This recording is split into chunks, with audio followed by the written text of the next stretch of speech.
Sekarang kita coba dari pemerintah dulu, dari Kemenkominfo. Kita lihat dari Kemenkominfo melihat masalah ini, Pak Semi.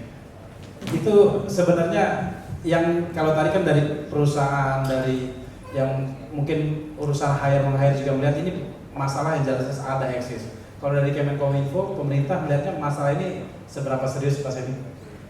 Ya, dari kami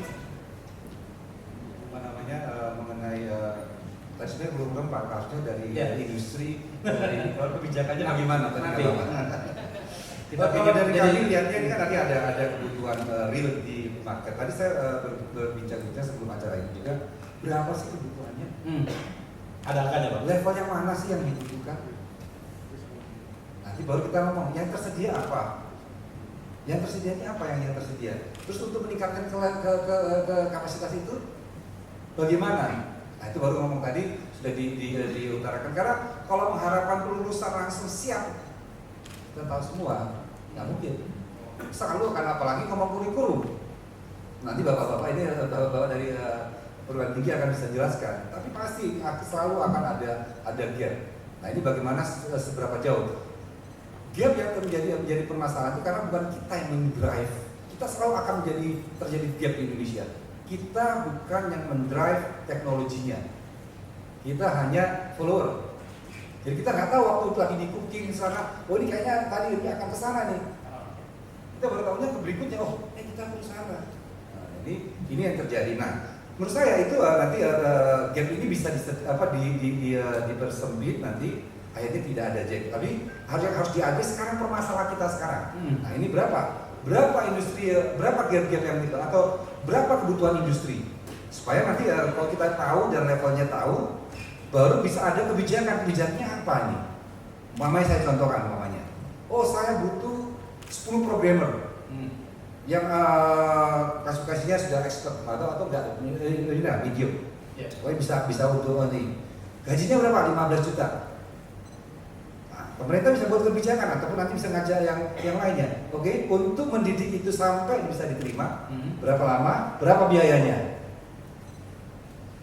ya kan? Kalau dari pemerintah, kalau katakan mamanya 40 juta, pemerintah lagi 40 juta, dia gaji 15 dikurangi 4,5 dari 10,5 yang kena pajaknya, berarti 120 sekian juta.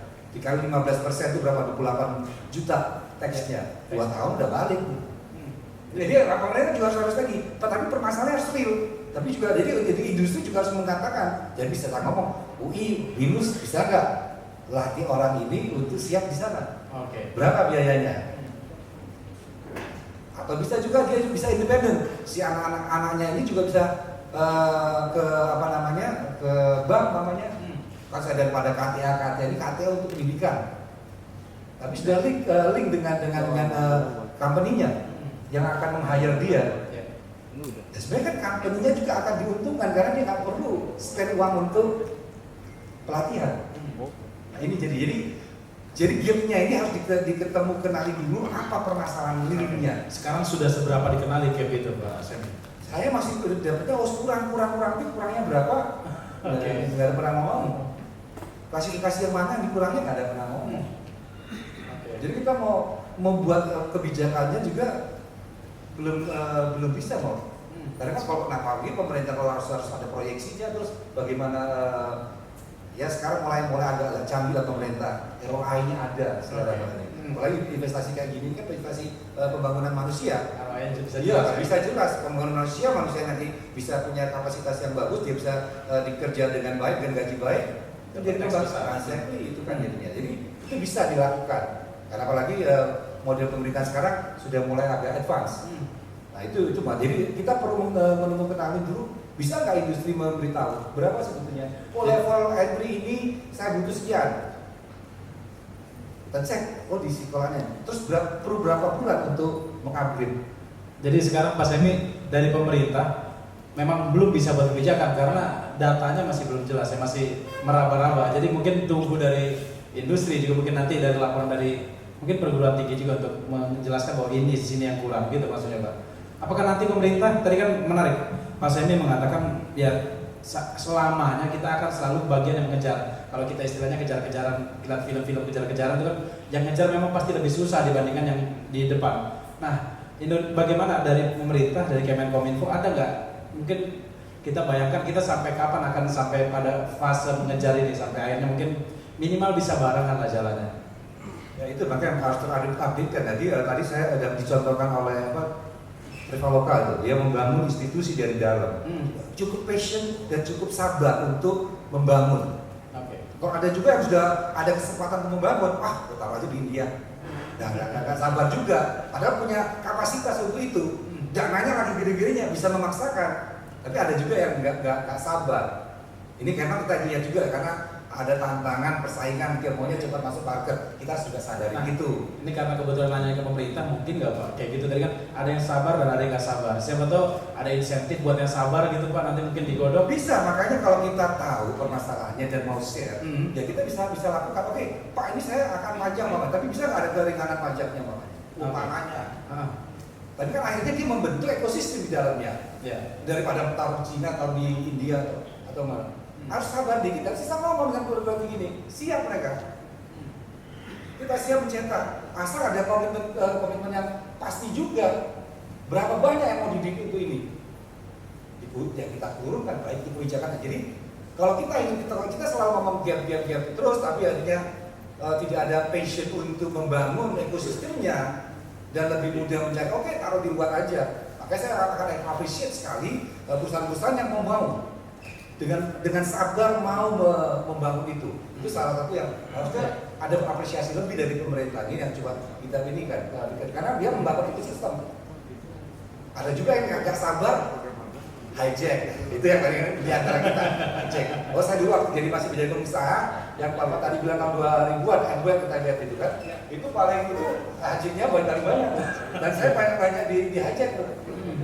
Nah itu karena lack of the talent juga. Nah, makanya ini kalau tidak kita mencari solusinya, ya kapanpun juga kita akan kekurangan. Apalagi kita mau share permasalahan kita, yang bernama perguruan tinggi juga nggak akan tahu permasalahannya apa. Jadi ini memang bagus ini tadi kita ketemu businessman, ada akademisi, ada pemerintah. Ayo kita rumuskan bersama apa sih menghadapi permasalahan. Kalau dulu ngetrennya namanya triple helix ya. Triple helix.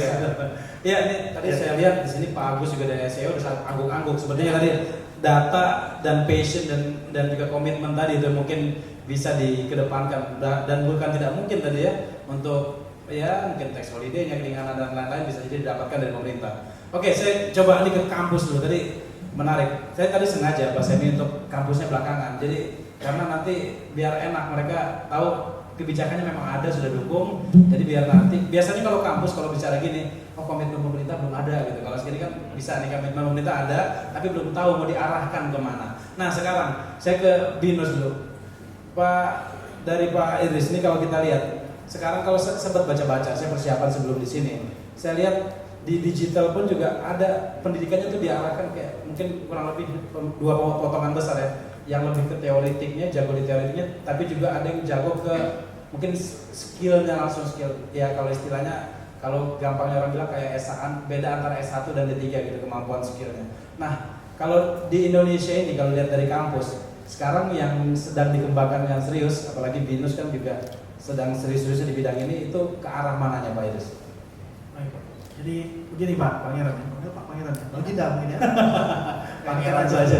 Karena jam-jam ngantuk nih Pak, kita masih betul. agak refreshing dikit Pak ya. Jadi begini Pak, kalau kita lihat kebutuhan talent di Indonesia ini untuk IT talent, kan Bapak dari Sindo. Jadi saya ikutnya Sindo Pak. Nah, Sindo mengatakan 6 juta Pak di tahun 2015.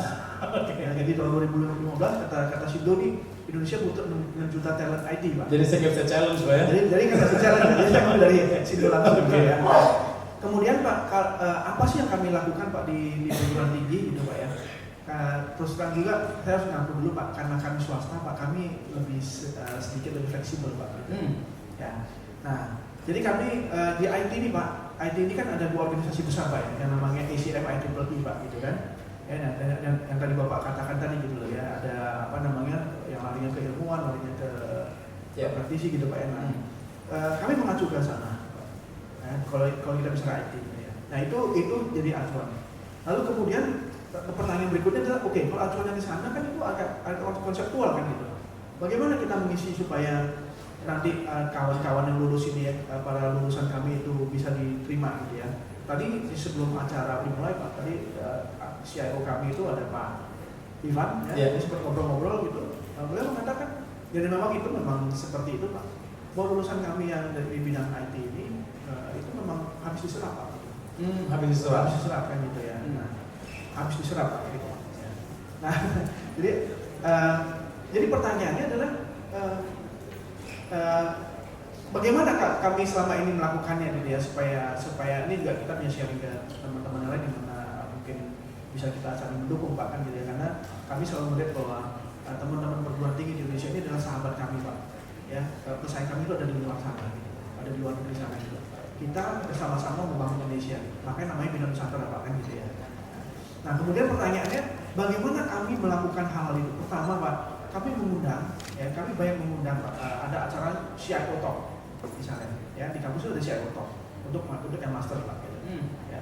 Nah kemudian kita ada acara kita mengundang CIO dan jajarannya Pak ya, di bawah CIO itu untuk sharing Pak ke kita. Ya. Nah, misalnya tadi Pak Jan seperti mengatakan bahwa oke, ada Tokopedia atau apa yang lain gitu Pak ya. Nah itu kami melihat mereka itu punya yang namanya CTO Pak, Chief Technology Officer. Nah teknologi ini yang mendrive yang mereka itu antisipasi ke depan itu perubahannya seperti apa, karena cepatnya Pak itu perubahan ya. Kami mengundang mereka untuk bicara. Nah waktu mereka share ke kami gitu ya, kepada mahasiswa itu, mahasiswa akan bertanya apa yang harus dilakukan, bagaimana caranya dan sebagainya, itu mereka belajar Pak. Nah kami juga sama-sama melihat kepada kurikulum yang ada. Tolong Bapak melihat kurikulum itu bukan sebagai daftar mata kuliah Pak ya. Kurikulum adalah bukan hanya daftar mata kuliah, tapi juga bagaimana delivernya, bagaimana jadi bukan hanya sekedar list of courses atau list of subjects Pak gitu, tapi bagaimana mendeliver dan juga bagaimana supaya para peserta didik itu bisa dengan hands-on melakukan apa yang dipelajari tadi Pak. Nah, kalau kita lihat ke Garnet Pak, Garnet itu mengatakan bahwa seorang talent yang baik itu ada 3 hal yang harus diperhatikan Pak. Yang pertama adalah technical competencies, kemampuan teknisnya gitu ya. Jadi kalau soal ICT dia ngerti ICT dengan baik Pak gitu ya. Lalu kedua ya, tadi juga Pak Frank tadi ya, kita mengatakan bahwa sebenarnya talent itu Pak dia membutuhkan yang disebut dengan business competencies Pak. Jadi kalau misalnya saya seorang IT, saya belajar algoritma gitu. Kalau algoritma itu so what gitu Pak gitu. Tapi bagaimana saya menerapkan itu di dalam pembelajaran di dalam menerapkannya dalam aplikasi gitu Pak ya, baik apakah itu informasi atau apps atau apapun namanya gitu Pak, karena itu banyak sekali kombinasinya sekarang gitu ya. Nah kemudian yang ketiga ya, yang tidak kalah pentingnya adalah behavioral Pak. Behavioral kompetensi. Karena apa? Karena kita melihat banyak juga talent kita yang dia begitu masuk kayak kutu loncat gitu ya. Nah ini berpengaruh kepada terus terang jati dirinya sendiri juga, karena kita harus membuat dia itu menjadi seorang yang oke, dia mumpuni gitu, tapi dia juga etika yang baik ya. Tapi dia juga pada saat sama mengerti business acumen-nya Pak ya. Bisnis itu seperti apa nih? Nah, tiga hal ini harus ada pada seorang talent ini yang saya kutip dari Janet Pak. Nah, jadi kami lakukan pertama kali pengundang ya, kemudian kami juga lakukan suatu perubahan yang cukup signifikan Pak gitu ya. Yaitu dalam kurikulum kami, tapi itu menerapkan yang namanya 3+1 Pak, 3+1 ya, 3+1 itu 3 tahun dia di kampus, 1 tahun dia ada di industri, tetapi dalam pantauan kampus. Bagaimana caranya gitu? Kami membuat apa yang disebut learning plan Pak. Jadi dia datang ke kampus sekian SKS, dia datang ke industri sekian SKS, kami melakukan MOU dengan industri tersebut. Jadi dia datang sebagai intern sana, jangan disuruh bikin kopi Pak. Ya, jangan disuruh fotokopi gitu Pak ya. Tapi dia melakukan fungsi-fungsi sebagai seorang intern pada seorang talent ya, pada yang pada umumnya dilakukan gitu. Ya. Dan kemudian kami akui itu, dan dia boleh tidak lulus Pak. Jadi kami bekerja sama dengan industri Pak dalam menyiapkan mahasiswa-mahasiswa tadi, sehingga waktu dia lulus, ya, yang tadi dikatakan kemungkinan tantangan cukup berat, gitu, Pak. Ya, itu bisa gapnya kita bisa, kalaupun saya tidak akan hilang, itu bisa kita kecilkan, gitu Pak. Nah, jadi hal seperti yang kami lihat, Pak. Nah, kemudian nanti juga kita melihat kepada perkembangan selanjutnya, Pak, gitu ya. Nah, kebetulan kami perguruan tinggi ikut dalam QS, gitu ya. Pak Ubi juga termasuk, Pak, gitu, karena itu kami sahabat baik, Pak, gitu ya. Kami teman yang hanya satu negeri satu swasta kan ya, Pak ya. Nah, kami juga sama-sama terus belajar, Pak, kemanapun kami terus belajar, gitu ya. Nah, jadi apa yang dilakukan oleh teman-teman di tempat lain, Pak, ya. Contohnya misalnya di USUD mengatakan bahwa ada continuing education, Pak. Nah, kami sediakan juga, gitu, supaya teman-teman yang lulus dari kalau tempat kami itu ada namanya IT dan IS, Pak. Kami ada 3, Pak, IT, IS dan juga sistem komputer, Pak, yang menangani hardware-nya, gitu ya. Nah, itu tetap bisa relevan, Pak, ya. Kita sebenarnya relevan saya dengan. Oke, ini menarik pernyataan terakhir tadi, relevan. Ini bagaimana dari kampus, dari saya mungkin BINUS dulu lanjut, bagaimana menjaga mungkin kurikulumnya dan juga mungkin bahan-bahan lain agar tetap relevan. Karena tadi kita dengar Pak Semi, ini kita tuh di belakang, kita masih level mengajar. Kampus menjaganya agar tetap relevan itu seperti apa? Baik, terima kasih, Pak. Jadi kami secara reguler, Pak, ya. Secara reguler itu ada pertemuan dengan 4 pihak, Pak, gitu ya.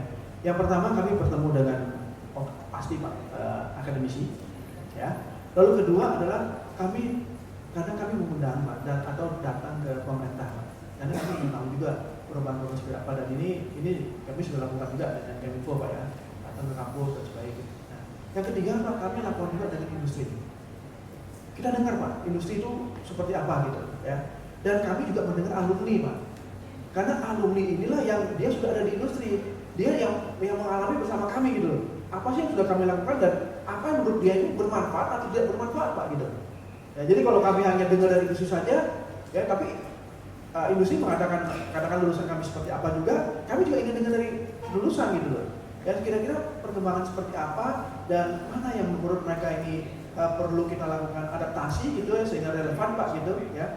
Jadi kalau 4 pihak itu kita libatkan, Pak, gitu ya, insya Allah tetap bisa relevan, gitu, Pak. Oke. Tadi kita sudah dengarkan dari 4 narasumber, saya sekarang ke Pak Gunawan dulu. Pak Gunawan, ini ada yang menarik. Ini dari pernyataan tadi, kenapa saya minta dari BINUS dulu untuk bicara dari sebelum UI. Karena tadi akhirnya benar juga tadi yang keluar. Kita sebagai swasta kita fleksibel di sini, Pak. Kita bisa menyesuaikan. Nah, sekarang kita UI sebagai mungkin kampusnya barometer, UI sebagai barometer. Ini mungkin sedikit nyindir juga dari Pak Idris juga, yang sebelah saya kurang fleksibel deh, Pak, mungkin. Nah, sementara nyindirnya saya menafsirkan sendiri, gitu maksudnya. Mungkin, nah, bagaimana tadi UI sebagai kampus negeri dan juga mungkin jurusan-jurusannya tuh lebih ketat dibandingkan mungkin BINUS bikin jurusan baru lebih mudah lagi untuk keep up dengan mungkin perkembangan yang luar biasa ini, Pak Gunawan. Silakan. Terima kasih, Pak ya. Ketika berbicara ini masalah talent, kalau kami dari perguruan tinggi itu suka menyatakan kita tuh senang tergagap-gagap, Pak. Artinya semuanya tiba-tiba dilimpahkan ke kami ketika dunia swasta membutuhkan sesuatu yang serba instan. Dia tidak pernah berpikir bagaimana mendidik selama 4 atau 5 tahun, ya, Pak, ya, gitu. Kami berbicara sebagai misal kasus 35.000 megawatt pengadaan listrik, Pak. Itu diadakan sejak tahun 2007, Pak.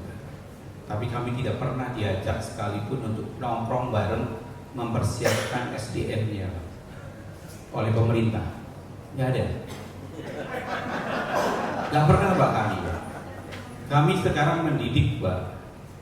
Kami punya mahasiswa 120 mahasiswa kami itu mengambil jurusannya listrik. Ya. Dan ini, yuk, dari pengalaman itu mari kita sama-sama mempersiapkan itu. Karena pengalaman di listrik 35.000 megawatt itu dibutuhkan dalam waktu 5 tahun adalah 400.000 engineer. Bisa bayangin. Semua lulusan UI nggak bisa tutup itu, ya? Nggak bisa tutup. Seluruh lulusan universitas di Indonesia pun nggak bisa tutup. nggak bisa nutup Pak. Kami hanya setahun meluluskan hanya sekitar 80 atau 100. Kalau kami 5 tahun barangkali hanya ya kalau nggak 1000 lah. Berapa banyak sih? Apalagi rekan-rekan kami yang di swasta untuk jurusan elektro, mohon maaf, makin lama makin ditinggalkan. Yang menarik masih di di bidang ICT.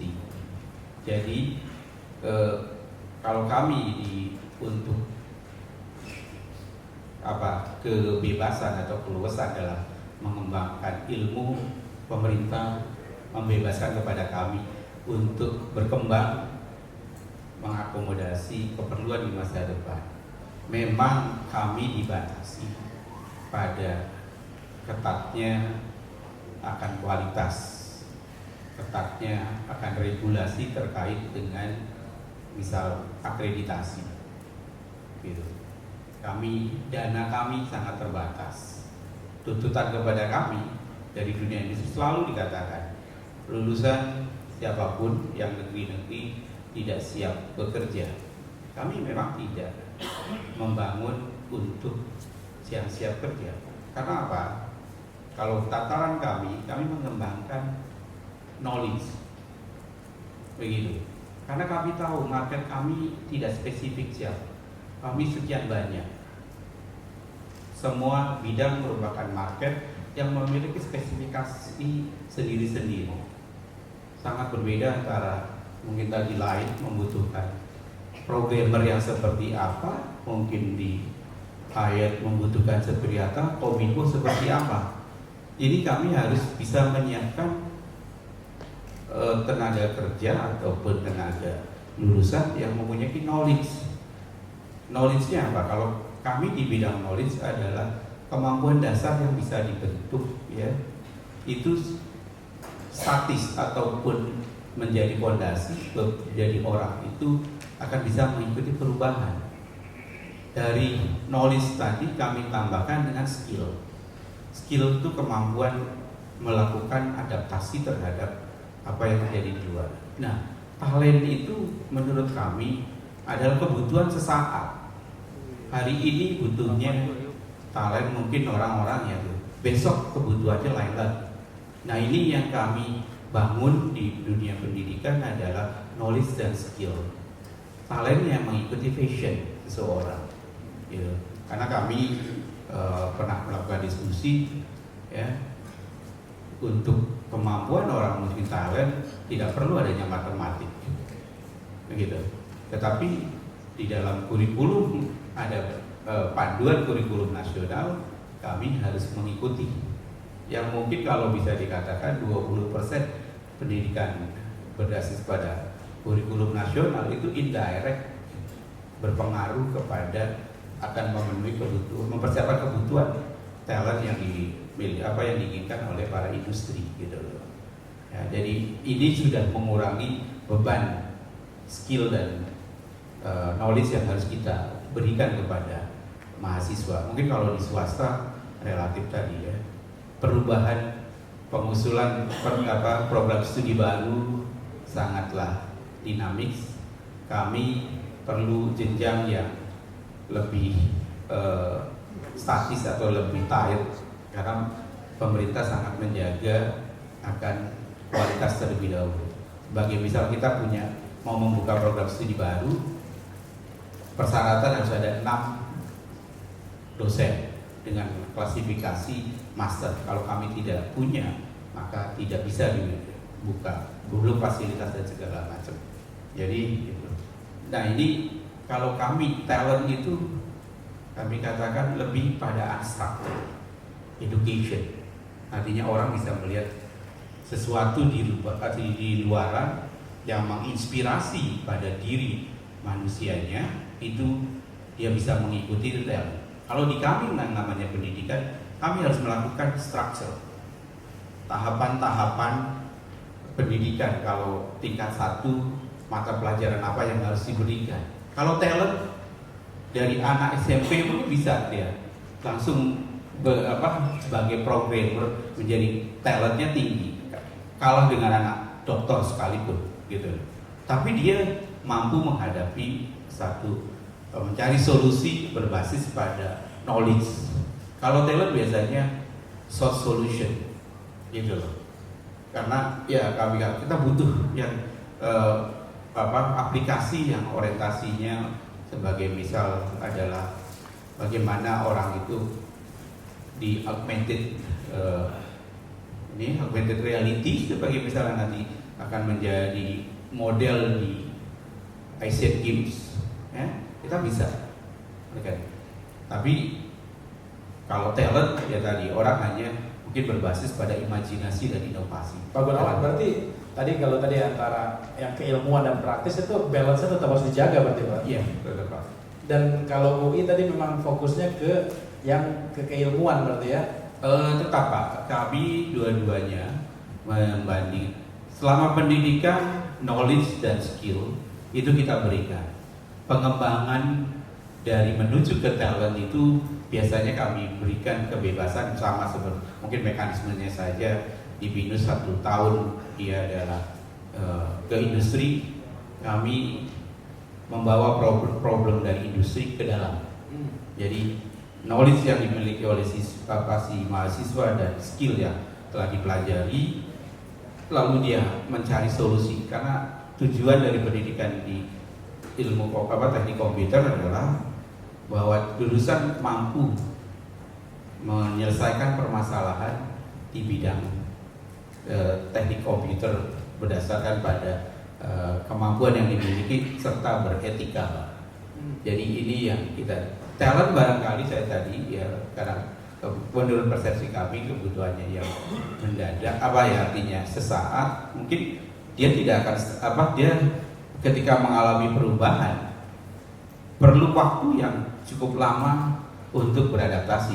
Kalau fashionnya tidak sesuai, dia tidak akan bisa berkembang. Ya, tapi kalau dari dia pendidikan, ketika ada perubahan, dia melakukan adaptasi sangatlah mudah. Pak Gunawan, jadi penasaran. Tadi Pak Gunawan mengatakan dengan pemerintah, misalnya kalau tadi industri dengan pemerintah diajak duduknya agak jarang. Ini yang dimaksud dari pendidikan tingginya atau kalau tadi misalnya elektro mungkin berkaitan dengan Kominfo itu yang jarangnya ke pendidikan tinggi atau ke Kominfo-nya Pak Gunawan? Jadi yuk kita mari sama-sama berkaca pada kasus tadi 35.000. 35.000 itu adalah kebutuhan industri, kebutuhan pemerintah. Kami di perguruan tinggi di bawah Kemenristek-Dikti itu kalau kami tanya itu tidak pernah kami artinya apa sih yang harus dunia perguruan tinggi itu berperan serta untuk menciptakan lulusannya. Kementerian SDM maupun industri kelistrikan itu tidak pernah menyampaikan ke kami atau informasikan bahwa ke depan butuh tenaga ahli yang bla bla bla bla ini nggak ada. Jadi kami sendiri yang mengantisipasi kira-kira 35.000 ke depan, knowledge apa yang dibutuhkan, skill apa yang dibutuhkan. Nah itu kemudian kami mengantisipasinya adalah membawa industri-industri dari luar yang mau bekerja sama dengan kami untuk di dalam bersama-sama mengembangkan knowledge dan skill yang dibutuhkan nanti setelah lulus gitu. Sehingga di tempat kami ada beberapa center Joint Innovation Center untuk mengantisipasi kebutuhan di depan. Oke, saya ke Pak Semi lagi. Pak Semi, ini tadi menarik dari sisi pemerintah untuk membantu terutama dari pendidikan tinggi untuk mengantisipasi dari kebutuhan-kebutuhan yang mungkin muncul dari industri. Ini sekarang kayaknya balik ke Pak Semi untuk membacanya bagaimana kalau tadi dari penjelasan dari dua kampus ini. Silakan Pak Semi. Ya emang kan suatu program itu kan pastinya sudah direncanakan sudah cukup jauh. Emang keterlibatan dari pihak perguruan tinggi memang juga dilibatkan. Artinya tidak dilibatkan untuk mengantisipasi berapa kebutuhan tenaga kerja dan tenaga kerja bagaimana yang dibutuhkan. Nah kalau kami sendiri sebenarnya kemarin ini sebenarnya saya senang sekali ada pertemuan ini atau diskusi ini. Kami di Kominfo punya program yang namanya 1000 Startup. 1000 Startup itu kalau kita bilang butuhnya 5 orang, berarti kan paling enggak dari 5.000 walaupun yang levelnya startup. Tapi program ini juga harus cukup bagus karena dia harus mendevelop keinginan idenya dia. Nah ini itu 5.000. Makanya kan kita datang besok juga saya akan di Surabaya itu juga sama, juga ada pertemuan para geek lah gitu.